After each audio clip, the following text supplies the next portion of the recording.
El cuento es una narración breve creada por uno o varios autores, basada en hechos reales o ficticios, cuya trama es protagonizada por un grupo reducido de personajes y con un gran argumento relativamente sencillo. En resumen, un cuento es una obra de ficción que se desarrolla con ciertos personajes y acontecimientos.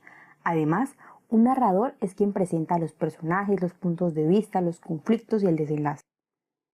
Suele tener una estructura cerrada, donde desarrolla una historia y solamente podrá reconocerse un clima. El cuento se divide en dos tipos, el cuento popular y el cuento literario.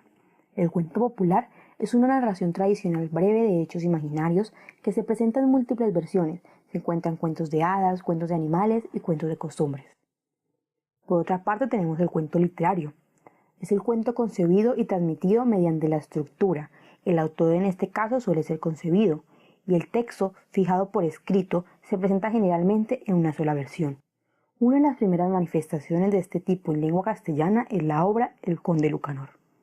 La estructura del cuento cuenta con tres tipos básicos: introducción, desarrollo y desenlace. La introducción, inicio o planteamiento es la parte inicial de la historia. El desarrollo, nudo o medio, es la parte donde se presenta el conflicto, y el desenlace, final o conclusión, es la parte donde se suele dar el clímax y la solución al problema, y donde finaliza la narración. Ahora tenemos las características del cuento.